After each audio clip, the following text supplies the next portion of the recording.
François Chantaro, on vient d'écouter ses témoignages. Le modèle allemand, modèle de référence, mais ça reste un sport de combat à les écouter, on a l'impression. Et oui, mais chercher l'intérêt général, c'est compliqué.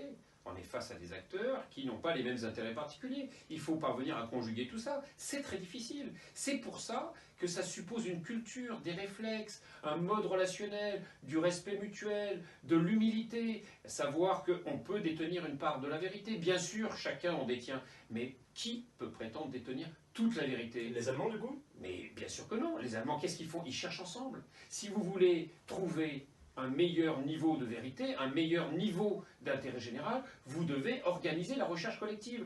C'est ce que je vous disais à l'instant, ce qu'il faudrait faire en France maintenant. Si on essaie d'appliquer des éléments de modèle de ce qui peut marcher ailleurs dans la société française, qui n'est pas comme les autres.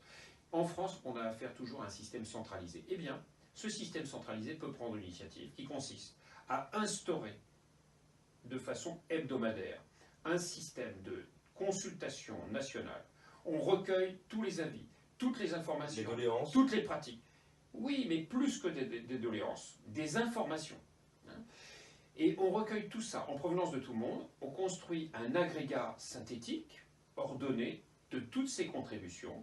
On remet cet agrégat à toutes les collectivités territoriales, toutes les sections syndicales qui le souhaitent, toutes les entreprises qui le souhaitent. On leur remet également une carte des acteurs qui positionne les personnes sans les nommer, en restant bien sûr dans la garantie de l'anonymat, dans la diversité, pour révéler à tout le monde que non seulement il y a une diversité de faits, une diversité d'idées, une diversité d'options de projets, mais il y a une diversité d'acteurs dans nos aspirations, dans nos vécus, dans nos pratiques. Nous sommes tous très différents. Et donc il faut remettre ça à chaque collectivité territoriale, à chaque entité, chaque association susceptible d'organiser un débat et leur dire maintenant vous organisez le débat et vous le déployez chez vous, vos comptes rendus, vous les remettez aux parlementaires de votre circonscription et lorsque les parlementaires reçoivent l'ensemble des comptes rendus, et bien là ils sont armés pour aller débattre en prenant en charge un plus haut niveau de complexité, débattre avec les autres parlementaires. Et là le débat parlementaire peut s'ouvrir. Alors qu'aujourd'hui le débat parlementaire n'a pas vraiment lieu, c'est souvent un cirque à l'Assemblée nationale.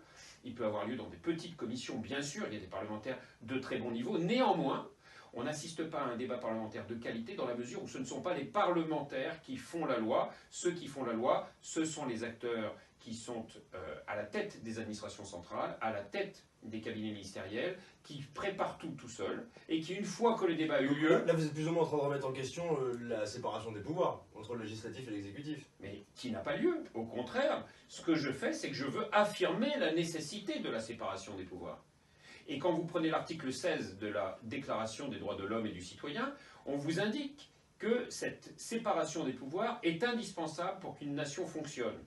Elle n'a pas lieu en France. Quand vous prenez l'article 6 de la Déclaration des droits de l'homme et du citoyen, vous constatez qu'on vous écrit, elle tient une phrase, que chaque citoyen a le droit de participer personnellement à l'élaboration de la loi. Ça n'a jamais eu lieu en France.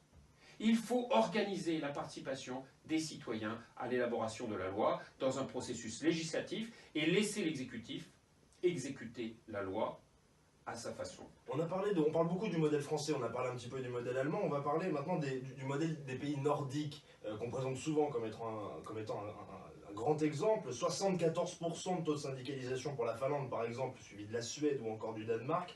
Ce sont des références à juste titre? Le système est très différent. C'est-à-dire, pourquoi les gens adhèrent à un syndicat? Parce que ce sont des syndicats de service. Vous voulez un système d'assurance, chômage, assurance santé complémentaire, c'est le syndicat qui organise ce principe-là. Mais c'est un peu comme si en France, on disait, il vous faut vous assurer dans une assurance santé complémentaire. C'est le cas, vous êtes obligés. Eh bien, vous avez des syndicats qui gèrent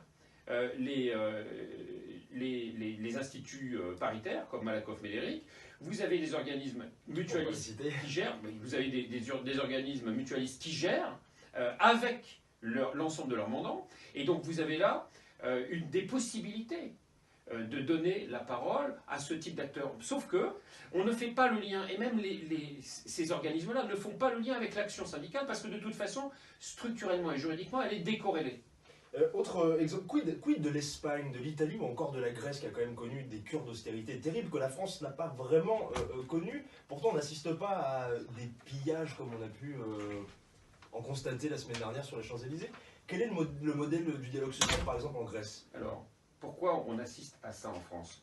Parce qu'il nous reste encore une minute. Pourquoi on assiste à ça en France? Parce que vous avez en France un acteur, c'est pas une personne aujourd'hui, un acteur qui concentre tous les pouvoirs. Et quand un acteur concentre tous les pouvoirs, ça veut dire qu'il assume toute la responsabilité puisqu'il prend toutes les décisions.